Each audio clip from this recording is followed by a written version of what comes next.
Everyone labeled the two of you as the happiest couple in all of the first years.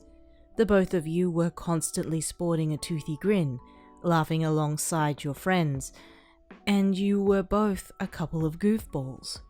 Sero looked up to you actually. You seemed to hold your chin up high, acted like a natural-born leader.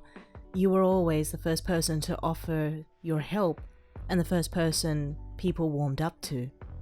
You were the kind of person everyone was able to be friends with, and you were usually surrounded by others.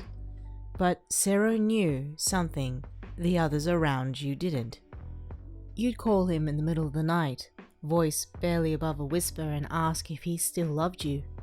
You'd ask him if you were good enough, if you were doing the right thing in your life, if people were lying to you. There were countless nights the two of you would sit on the phone until the break of dawn, either talking in soft whispers about whatever topic popped into your minds to distract you, or you would lay in silence, just listening to the soft sounds of the other breathing so you didn't feel alone. Tonight was another one of those nights, though this time he was lucky the two of you had been moved to the same floor in the dorms. The moment he answered his phone and heard your tone of voice, he was immediately at his door and knocking on your own. When you answered, your entire being was downcast.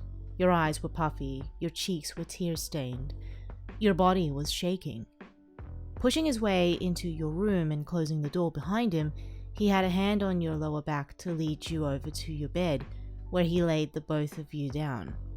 Without a second thought, you hid your face against his chest and choked back a sob, gripping his shirt in the process. Are they lying to me? You asked, your voice sounding small and broken as his heart shattered. Why would anyone lie to you? He whispered, running his hand through your hair. What if they're only pretending to be my friend? What if they secretly hate me? Do you secretly hate me? You panicked, finding it hard to breathe. Intrusive thoughts clouded your mind and your judgment, causing you to suddenly grow suspicious. Sero knew that.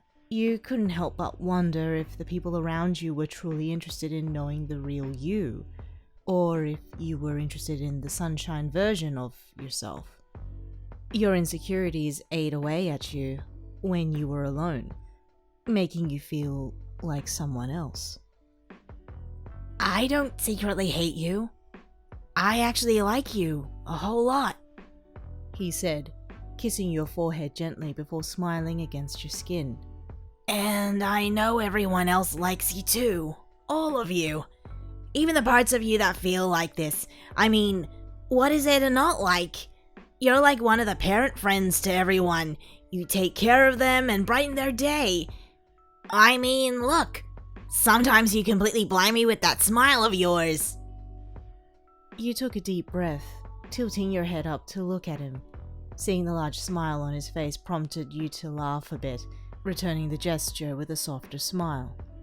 He squinted, pretending to be blinded and shielding his eyes with his hands. Ouch! Too bright! I'm burning! He over-exaggerated, slowly sliding his body off of the bed to put on a show. I'm melting! You're too bright! He let his body slip to the floor. He held his hand up to stay in your view, slowly shaking it as he brought it down to drop to the floor beside him. Too hot! I'm dying. He turned his head to the side, sticking his tongue out as he pretended to die. You crawled to the side of the bed, laughing at how ridiculous he was being. Though you did realize he was doing it to get this exact reaction out of you. You placed a hand on his cheek, patting it gently before whispering, Thank you.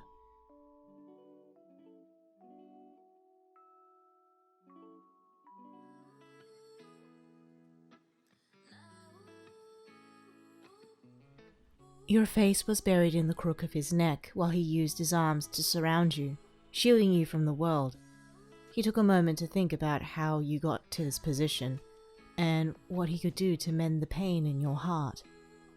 The day started as it usually did, the two of you meeting in his room in the early morning to meditate together in silence for at least an hour.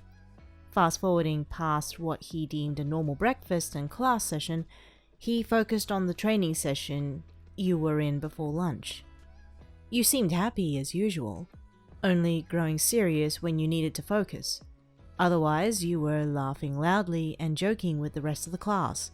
Yet, when you came out of the locker room, you seemed downcast as you hung your head low, only to perk up and act as if nothing was wrong once you realized he was standing there. At lunch, you seemed to react the same way as you looked upon seas of other students laughing, smiling, and overall beaming with happiness, only to flip the switch again when someone engaged with you. He noticed as the rest of the day went on that you seemed to look at others with a hint of jealousy, before capturing his hand in your own, leaning against him with a bright smile and offering a handful of kisses to his cheek. Something was obviously bothering you. He could sense that from the beginning, but watching your actions gave him evidence that his senses were more than likely correct. After school, he immediately walked you to his dorm room and sat on his bed, opening his arms as a silent offering for you to come and talk to him, which you begrudgingly accepted as you sat on his lap. After what felt like ages, you spoke. "You think I'm attractive, right?" you asked in a whisper, tears threatening to fall from your eyes. "You know looks don't matter to me." "Does that mean you don't?" you whined, a hurt tone evident in your voice. "That's not what I said. I said they don't matter to me. You're absolutely beautiful inside and out. It's more of a delightful addition to who you are," he explained carefully, a hand lightly running up and down the middle of your back. You both were silent for a moment before he spoke again. "Is that what's been bothering you today?" The strength you had holding your tears back broke.